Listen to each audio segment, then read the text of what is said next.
Hello, you guys. Welcome back to As Told by Kenya. It is the end of the month. That means I am here to talk to you guys about all of the things that have happened during the month that I need to come and discuss because I have thoughts. I don't know what the title of this video is going to be, but it might be something about Shannon Sharpe. So we just gonna jump right on into the Shannon Sharpe portion of this show. So Shannon Sharpe, if you do not know, he is a tight end. He is in the NFL Hall of Fame. He played most notably at the Denver Broncos, and in this current moment he has transitioned into an online social media commentator. He has Club Shay Shay, which got really popular after that Cat Williams interview where he was just going off on everybody. He also does Nightcap with Chad Ochocinco, and then in his day job he works over at First Take on ESPN. Before he was there, he was on FS1 with Skip Bayless. This is the thing that kind of got him back into the collective consciousness of everybody. They had the Skip and Shannon show. That was a huge deal. Before that, he was a commentator over on CBS, and before that, I don't know what else the fuck he was doing, but that is the Shannon Sharpe story. But Shannon Sharpe, I think in this current moment, is the most famous he has been in just pop culture wise. I feel like a lot of people know who Shannon Sharpe is because of Club Shay Shay. Well, it came out when you guys are watching this about a week or two ago that Shannon Sharpe is being sued. It is a civil lawsuit for $50 million, and he is being accused of sexual assault. And Shannon Sharpe and his team, they deny this happened. He says he and the woman, they have had a consensual relationship, and the woman is saying that is not the case. And this is where we come in with our commentary. Do you think I feel bad for Shannon Sharpe? Because I don't. There are so many layers to this. Number one layer to this, I don't know Shannon Sharpe from a hole in the wall, so I ain't never in my life gonna say what Shannon Sharpe ain't gonna do, what Shannon Sharpe didn't do. Absolutely not. You can prove your innocence the same way everybody else gotta prove their innocence. I do not care. Number two, I do not like the way Shannon Sharpe is handling any of this. I am nobody to tell you what you should be doing when your back is up against the wall, but all of this stuff reads as nasty to me. Number one, the first, when it all came out, Shannon Sharpe decided to bring to the forefront that this woman was an OnlyFans creator. I am sick and tired of everybody not seeing through the bullshit. There are two things of bullshit that people like to pull out in order to get y'all on their side because they're appealing to stupid people. These are the two things. Number one, saying that they are getting extorted. This is the new, when someone accuses you of something, whether it be violence, whether it be sexual assault, anything like that. Sexual assault is violence, but whether it be you hitting them, whether it be sexual assault, people like to be I'm being extorted, because the simple minds will sit here and be you know what, he do got money and women is gold diggers, of course they're extorting him, not realizing dude, is that all it takes for you to believe that somebody is innocent, for someone to just be they just want money from me? Why would that make you believe that this person is not telling the truth? I can want money from you and also be telling the truth. What is the thing? Y'all did the same thing to Cassie. Because Cassie wanted money from Diddy, y'all was oh, Diddy didn't do it. Come to find out, Diddy did it. So you see what I'm saying? It's not, you gotta be smarter than the games that these people try to play. Just don't, this is a shakedown. They just want money. It's okay, now prove this then. If that's what you really believe, then prove this then. Number two thing the men's love to do, they love to tell you what somebody's job is. They love to tell you what the girl's job is. What does this woman being an OnlyFans girl, what does this have to do with anything that she said? I know what you want to do. You want us to believe that this woman is not deserving of any respect. We shouldn't trust her. She's less than human because she is on OnlyFans. And that is the thing that is so disgusting. These women, they mean enough for you to want to have sex with them. They mean enough for them to be your girlfriend. They mean enough for you to constantly be in, community and proximity to them, but they don't mean enough for you to treat them well, because you're putting this out because we're supposed to believe she deserves to be treated badly, or she's a bad person. She's up to nefarious things because she is on OnlyFans. That's what we're supposed to believe. And y'all don't think that's sick and disgusting? You don't think it's sick and disgusting that you're saying because she is a sex worker, she is all these other horrible things, even even though her being a sex worker is why you was with her in the first place. You see how it's a double-edged sword and it's nasty. It's not like Shannon Sharpe knew who this girl was because she was down at the OnlyFans. Now he's using that thing against her, so we, as you know, the audience, as the peanut gallery, we can be like, yeah, she ain't shit, and it's just like, that is so nasty. It's so misogynistic, and it shows why we can take this out of this situation and bring it into real life, why so many sex workers are harmed, because people do not believe that sex workers are real human beings. People do not believe sex workers can be harmed. People believe that if you give somebody some money, then therefore you get to do any and everything to them, and that is simply not the case. And then this idea of consent. Consent is constantly always changing. You get to revoke consent the same way you get to give consent. So all of this is just going down a really nasty avenue that I simply do not like, and I find it all disgusting. Let's bring it into the next thing. Let's bring it into just straight up, just, talking and gossiping. What the fuck was the race play in them texts? So Shannon Sharpe decided that he was going to release some text message to go along with his I'm innocent thing. And I think he could have left the text messages out, because baby, I ain't never looked at a nigga more crazy than I was looking at him after I read them text messages. There was some put a black baby in me. It was just a lot. And it really opened my eyes to, are all y'all into race play? Is this just simply a thing? Because I kind of think it is. It's easy to just be like, well, Shannon Sharpe is fucking weird, right? But I think more people than you would believe are into race play. I think if we really opened up the curtains on some of these interracial relationships, we might start seeing some strange things. Or are people into race play and don't realize they're interracial? Like, do they just think this is just like normal, like dirty talk? Do they not realize they're peddling in race play? It's just really, really odd.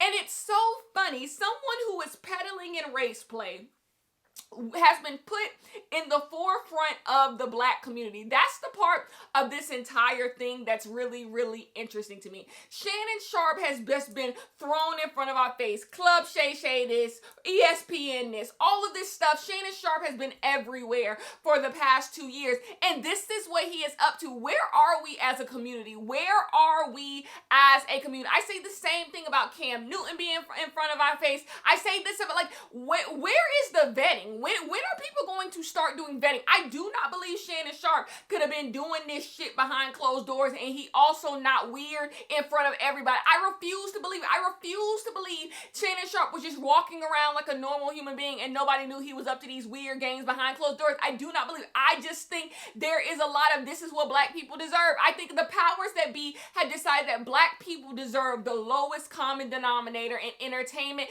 It does not matter if you know anything. It does not matter if you are good at what you do. Here you go. It does not matter. Like, I told you guys, Club Shay Shay was a bunch of fucking foolishness. I told you guys that Shannon Sharpe wasn't good at that goddamn job, but nobody listened to me. Ken was a hater. Ken was a big hater, as if I give a fuck what Shannon Sharpe money look like. But Ken, you're just a big hater, and I'm just like, when are y'all going to have some goddamn standards? But this is who you guys are putting at the forefront of the black community, and then telling us that we should feel bad for Shannon Sharpe because he is getting got by the white woman. Let me tell you guys something. I will never give a fuck about you and your preferences. That's the thing. Whenever these men be with white women, Latina women, who gives a good goddamn, because I don't. It's always this they preference, y'all need to shut up. I'ma shut up then. I am going to simply shut up. But all of a sudden, when somebody comes for them, it's just like, y'all gonna stand by this white woman. Yo, wait, hold up. I thought color didn't matter. I thought color did not matter. That's what's so funny about all of this. Shannon Sharpe sat on his little nightcap thing, and he was talking about when Travis Hunter, because people were being weird about Travis Hunter and his girlfriend. Number one, he was giving Travis Hunter advice. This is what I'm talking about. This is why I don't see why you guys follow these niggas up.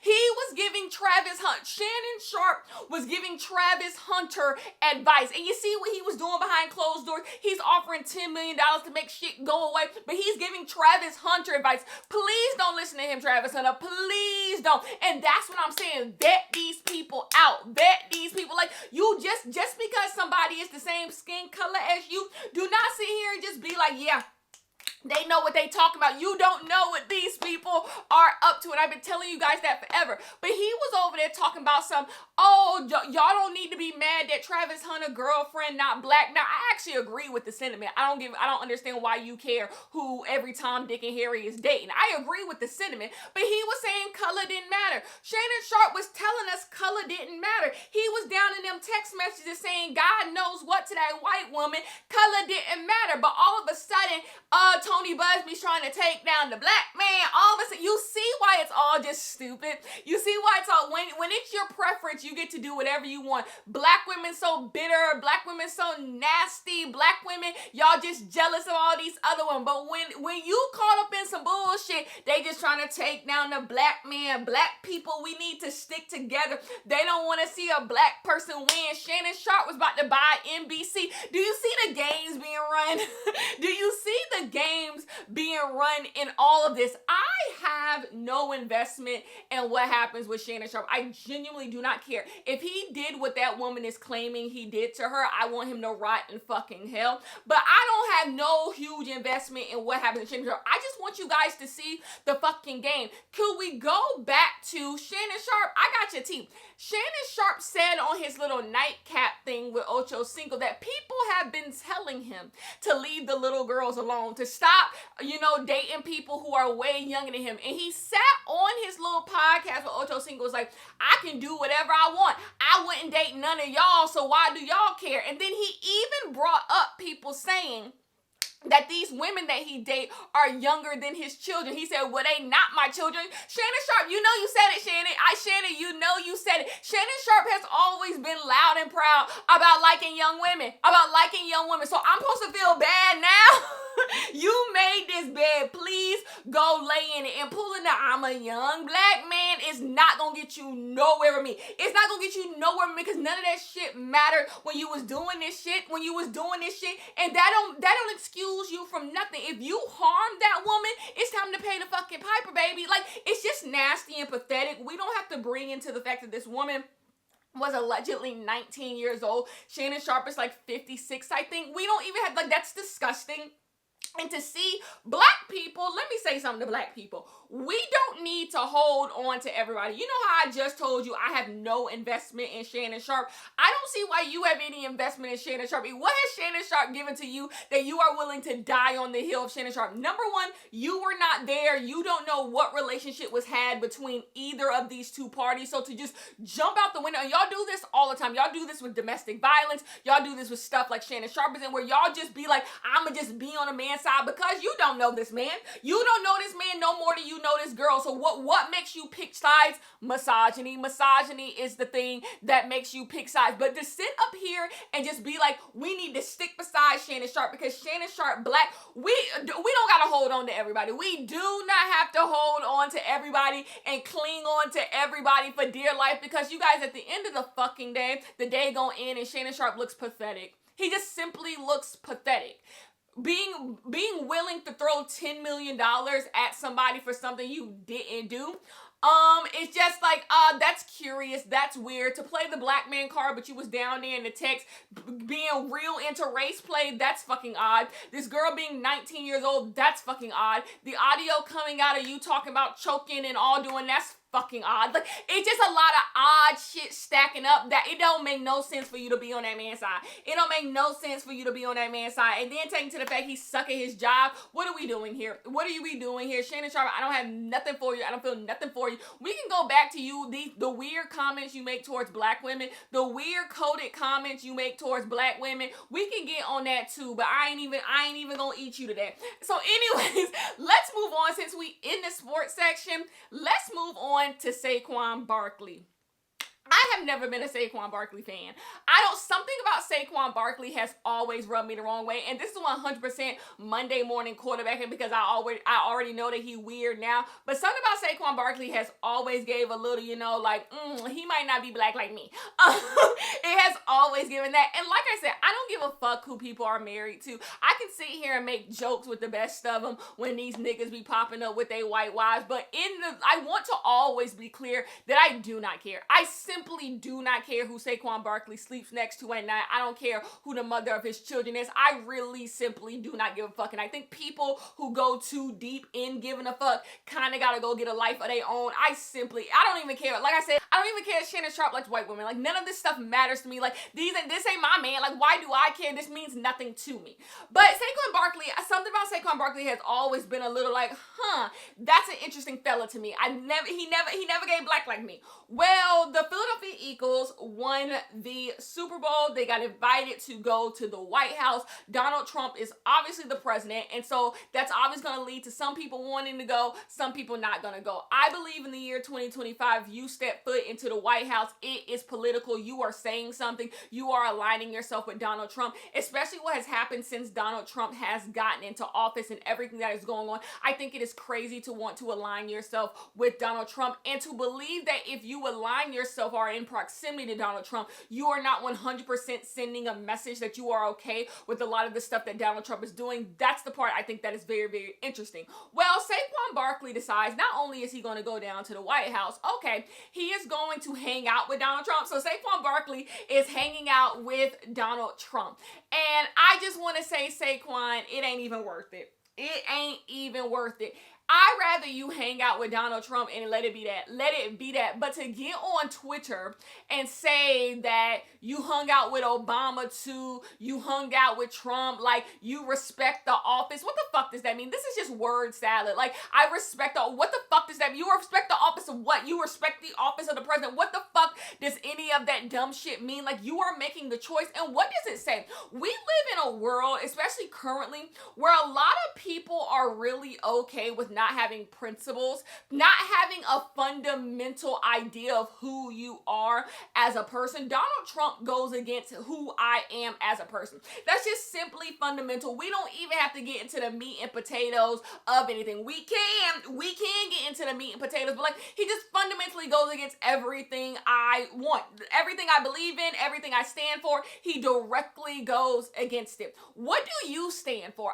These apolitical people, these people who just believe they wake up and the sun just rises on the crack of their ass. Like, what do you mean when you say you're apolitical and you don't care about nothing and you don't care about politics? I don't think that is simply true. I think what it is you have some nasty ass fucking thoughts. You have some nasty ass fucking thoughts and you just don't want to say you have those thoughts. And what a luxury. What a luxury it is to be apolitical. What a luxury it is to just be like, you know what? All this politics stuff don't got nothing to do with me because what? You have money? Because your wife is white? Because your kids is biracial? Like, why do you believe you get to be apolitical? It's just all really nasty. And when are y'all going to start standing for something? That's the part that's really killing me. A lot of people have gone real hush mouth when it comes to Trump's antics, and they've fallen and bent the knee for Trump. And it's like, when are y'all going to have like standards and principles and believe in something and care about something? When are you going to do that? Because the thing is, Devontae Smith, Jalen Hurts, and all them other people down to that team who didn't show up proved to us that you didn't have to go, Saquon. You wanted to go, and it's just like, every invite ain't a good invite, Saquon. But at the end of the day, what did I say about these niggas and their preferences? I'm not about to sit here and be like, poor Saquon, like Saquon and his white wife. Like, I think that is so pathetic and so loser. Saquon is doing exactly what Saquon wants to fucking do, and therefore Saquon is exactly where he wants to be. So why the fuck should I care? Why the fuck should I care? I don't give a damn. Like, go ahead.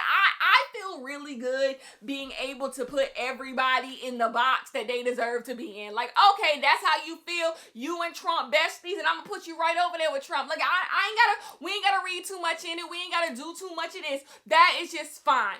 The next thing, and then we can get off sports. Paige Beckers and the UConn Wolverines, they won the women's NCAA tournament. And I just want to say, Caitlin Clark fans, can y'all give it a rest? I'm going to say this. Caitlin Clark deserves better fans than the fans that Caitlin Clark has.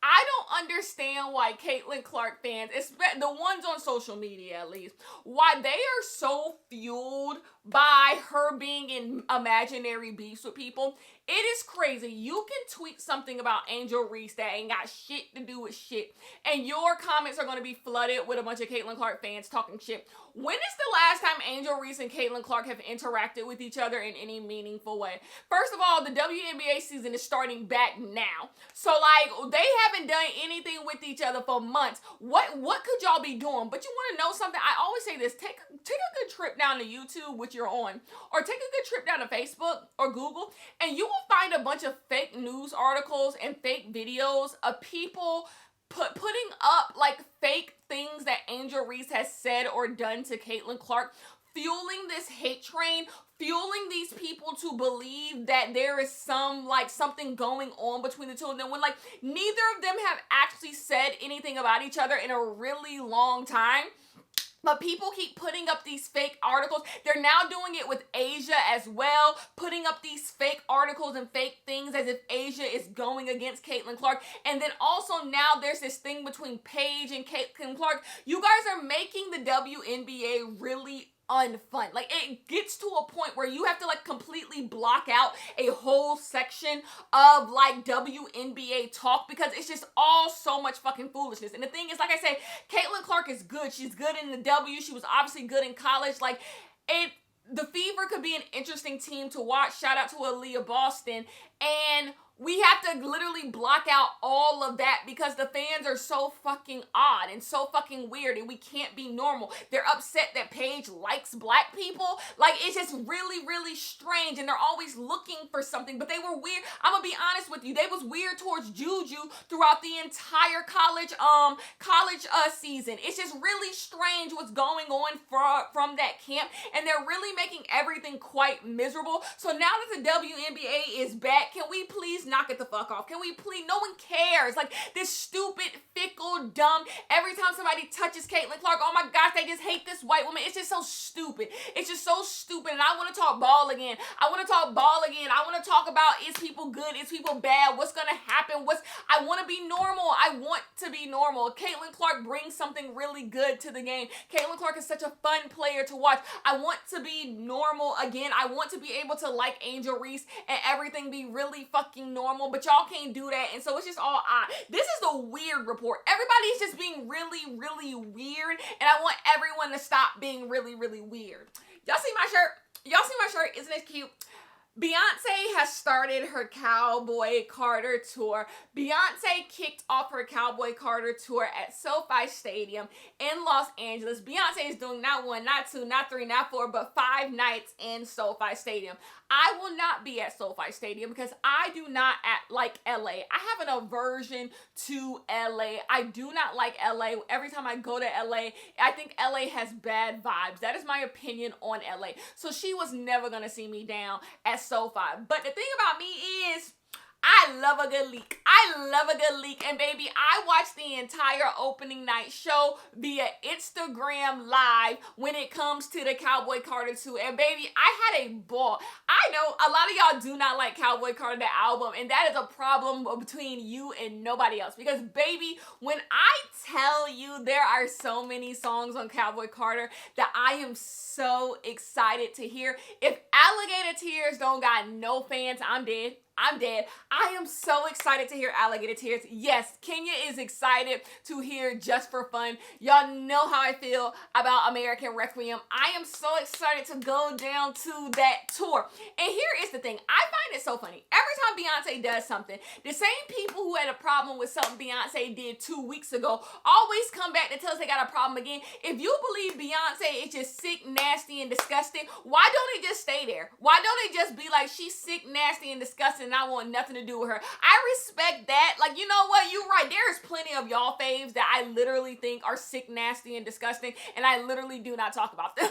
I literally do not talk about them. Why don't y'all put Bianca in that same category? Like, you know what? Fuck that bitch. Why every time she do something, you plugged in? Why is the TV on every time she do something? Now, this is not for my critical girls. I have no, do people think just because I'm a Beyonce stan, like I have a problem with people being critical? There are plenty of people who I follow on social media. Y'all know the social media spaces I'm in. It's wokey woke woke woke. There are plenty of people who I follow who have a problem with things that Beyonce do. I listen to them. Some things I agree with, some things I don't agree with. I have no problem with my critical girlies. I have a problem with the people who won't admit that there is nothing that Beyonce can do to make them like her. Those are the people I have a problem with, that they are always going to believe that Beyonce is up to something nefarious. Beyonce is down in her house doing this all damn day, and she is, you know, just a puppeteer, and she is out to get everybody, and she is tricking everybody. I don't like those people who, like, there's nothing she can do to make you happy. All of a sudden, now that Cowboy Carter came out, they love Renaissance, and before that Renaissance, now they want her to go back to Black is King. Before Black is King, they wanted her to go back to Lemonade. Before Lemonade, they wanted her to go back to whatever. They only gonna give something 10s once that other thing is done. Like, once something is done, then they'll give it 10s because she owns something else. It's just like, you just a nasty hater. You just a nasty hater, and be that. There are plenty of people who I am a nasty hater towards, but like, just let it be that then. Just let it be that. Say you don't fuck with that bitch. I don't fuck with that bitch. I feel so good. You guys, it is liberating to wake up every morning and be able to complain, and I don't have to prove a damn thing to nobody. I don't have to. If you follow me over on my Patreon, which you all should, it is patreon.com/astoldbykenya. I'm over there twice a week. As a matter of fact, over on my Patreon, I put up 6 videos. It was called Beyonce Week, and we broke down pretty much all of Beyonce's career over on my Patreon. We had a ball. Yes, we did. But it feels so good to wake up every single morning and complain, and I don't have to prove a damn thing to nobody. I don't have to find pseudo-intellectual talking points to complain. I don't have to pretend like I care about shit I don't care about to complain. Baby, I wake up every morning ready to complain about some bullshit. Call y'all faves flops. Call y'all faves sucky. Call them lazy. Say their music suck. Because guess what? I'm allowed to fucking do that. And who gonna come beat my ass? That is the thing. Like, you can just say you don't like this bitch. You know what? That Beyonce bitch, I don't like her. You know, and it could just be left there. It could just, you don't have to pretend like you give a fuck about Sacred. You don't have to pretend like you give a fuck about hair drops. You don't have to pretend like you give a fuck about Cowboy Carter tour. You don't have to pretend like you care so much and she's just letting you down. You can just be like, there is nothing that, you can just say, there's nothing that this bitch can do to make me like her, and we will just leave it there. But anyway, back down to the Cowboy Carter tour. Blue Ivy Carter, the girl that you are. You guys, Blue Ivy Carter is 13 years old, and she is down on that tour showing out. I am so happy for her. It seems like she loves what she is doing. It seems like she is having so much fun doing what she is doing, and it is so amazing to see her growth and to see her coming into her own. She is so good, and so many people were so unkind to her, and it just shows that I just wish all Black kids could grow up and see people pour into them. That's what it really shows. Like, it just shows that, like, so many Black kids grow up and they try to do something and people immediately are like, you suck at that thing, you shouldn't do that thing, and then they just stop doing it. But what would happen if people poured into them? If people was just like, is this something you want to do? And they say yes, and people kept giving you chances. That's what this speaks to. They're like, Black kids deserve chances. They deserve to keep on going and keep on trying. And look what they can become. She's 13 years old, and look how good she is. And to have an entire stadium of people cheering you on, it's just, I'm so happy for her. And yeah, and so then Rumi came out for Protector. I thought that was so cute. You can tell Rumi was like, when y'all gonna give me mine? When y'all gonna give me me? And so the fact that she was able to have that moment and come out on stage, you can tell Rumi loves it, that everybody is cheering her name. Can you imagine being like, what, they're like 7 years old, 7 about to be 8. Oh my gosh, time flies. Can you imagine, like, not really being able to, like, comprehend, like, people knowing who you are? Because I'm sure, I have an 8-year-old niece, and, like, they don't really, they don't comprehend the world on a humongous scale. So, like, being Rumi, like, knowing, obviously, that your mom is, like, famous, but not understanding how, like, you're also famous via proxy. And so, like, having a bunch of people, like, screaming your name, and it's just like, how the hell do you guys know who I am? And so her being so excited in that moment, it almost brought me to tears. Not to be parasocial, but like we've long let that. We've long let train lead the station. Clearly, I have a parasocial relationship with that woman, and so like to just have that, it just feels really really good. And I just the Cowboy Carter tour just seems like a lot of fun. I cannot wait till my show dates. Yeah, that on that. Let's move on. There's something I have to come say before I close out this video, and it is Doechii.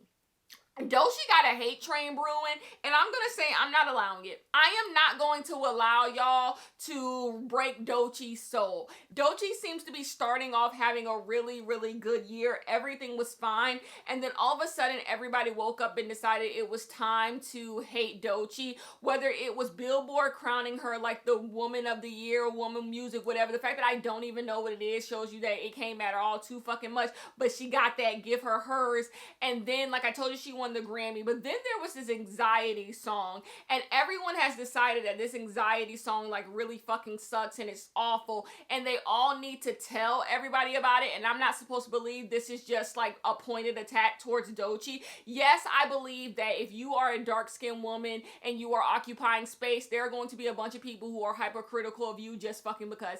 Just fucking. And the thing is, it's so like subconscious.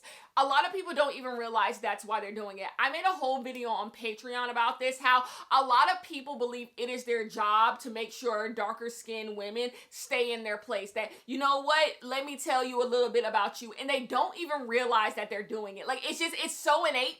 It is your job to tell a darker skinned girl, like, you know what, this is what you need to be doing. That don't work, this. And they don't realize that this doesn't come out with people with lighter skin. When it comes to people with lighter skin, there's a benefit of the doubt given. If they get success, it's just like, well, that's just how it is, you know. So it was somebody's turn. Look how everyone was with Ice Spice. It was just like, hey, it's Ice Spice's turn. I ain't had no issue with Ice Spice. You guys know, I still don't have that much of an issue with Ice Spice. Like, it's whatever. Like, things just, like, whatever. I'm not about to sit here and be like, you know, this person just fucking says they don't deserve shit. I don't give a damn. Y'all listen to horrible music every single fucking day, and I shut my goddamn mouth. Like, I don't care. But this idea that Doechii is who everybody needs to come together and bring down a peg, y'all don't think that's strange? And I'm not supposed to believe it's just because she's dark skinned, because it can't be talent. It can't be talent. That's the issue. Doechii is wrapping circles around everybody, So it can't be that. It simply can't be that. It can't be the visuals. Like, it has to be something, and it's just because you guys are not used to dark-skinned women occupying space. And so when a dark-skinned woman is occupying space, you gotta be loud about the fact that they doing something wrong. There's something that you don't like. There's something, and I'm just here like, here y'all go. Here y'all go. And then in 3 months, y'all are going to sit here and be like, we don't have no dark-skinned girls. Where the dark-skinned girls at? I want something new. I want something different. And this is not me saying that the anxiety song is good. I don't know the anxiety song. You want to know the truth about me? I don't get on TikTok. And that's another thing we can talk about. How you guys are just like chronically online. And therefore, all this stuff that's being shoved down your throat is just simply because you're a victim to the algorithm. You are attached to the algorithm. And that's why things are being shoved down your throat. Because as someone who does not get on TikTok, I've never heard the anxiety song. It's being used for the Final Destination trailer, and that's the first time I really heard it. That's the first time I really heard it, because I wouldn't hear it any other place. I don't listen to the radio, but I don't think it's being played on the radio. And then I don't get on TikTok, so where else would I hear it? But you guys are like, it's being shoved down my throat. No, you need to log the fuck off your phone. If you log the fuck off your phone, maybe things wouldn't get shoved down your throat. But you're part of the matrix. Like, of course things are constantly going to be, you know, funneled to you, because that's the whole point of being on social media all day. Like, they're trying to market to you. So what are you talking about? That's the thing. When the answer is always get the fuck off your phone, I have no sympathy. I have no sympathy. Speaking of, last thing we need to come discuss, Sinners. Sinners is movie of the year. Sinners is movie of the year. Michael B. Jordan, I have nothing for you after that Jonathan Majors stunt. I don't forget nothing. But Ryan Coogler, have it all. Ryan Coogler, have it all. And the Academy Award for Best Original Screenplay better go to Ryan Coogler. It better go to Ryan. You guys, I love Sinners so much. I am not one of those people who are like, I hate slave movies. I hate Jim Crow. I hate civil rights. I am not one of you. I think we can have more movies that take place during these times. I always think y'all need a slave movie because y'all don't know enough about slavery, and there's too many people out here who say all types of ignorant bullshit all goddamn day about slavery. Y'all could learn a thing or two. So anyways, I definitely have no issue with that, but I just thought Sinners was beautiful, top to bottom. I thought it was perfect. I thought it was magnificent. A lot of the discourse y'all are having around Sinners is making me itch. It is making me itch, but that's fine. That's what. As long as you're talking, as long as you're talking at this point, as long as we not flopping, you know what? I'm gonna let it be. I just loved every single thing about it, and I've already seen it twice. It's getting pushed out of IMAX for Thunderbolts, and like I want to go see it in IMAX again before it goes away, but like I don't know, it's just perfect. I cannot wait till the DVD comes out. I want behind the scenes. I just love everything about it. And you want to know what? I know a lot of people like the vampire aspect of it. I like the regular part about it. I was watching an interview with Ryan Coogler, and Ryan Coogler was saying like the whole point of like the beginning of the movie showing the Sammy character picking cotton, not having shoes on. He's like, there's something about so many people saying that black people should be ashamed of this part of their history, and like a lot of people don't show this part of blackness. And he said there was just something powerful about shooting this movie in the way that they were shooting this movie and showing the beauty of black people in this time. Just black people riding in a car, sharecroppers. And I'm like, yes, that's always been my point. Like, you can show like these people and the humanity of these people and like the beauty of these people. That's why I love this movie. It just shows these people who are like me, my ancestors, and like using all this fancy equipment to depict them because they matter. Their life matters. Their stories matter. That's the beauty of the movie, and that's what Ryan Coogler is talking about. So yeah, the vampires and stuff, amazing. Everyone loves a vampire movie. But like, that's the beauty of the movie. Showing these sharecroppers, showing these plantation workers, and showing them being real people who have laughs, who have jokes, and the beauty of all of them. I just think it's so good. I just thought it was so good. It was so well put together. It was so thoughtful, and I had a ball. Anyways, I will talk to you guys in the next one.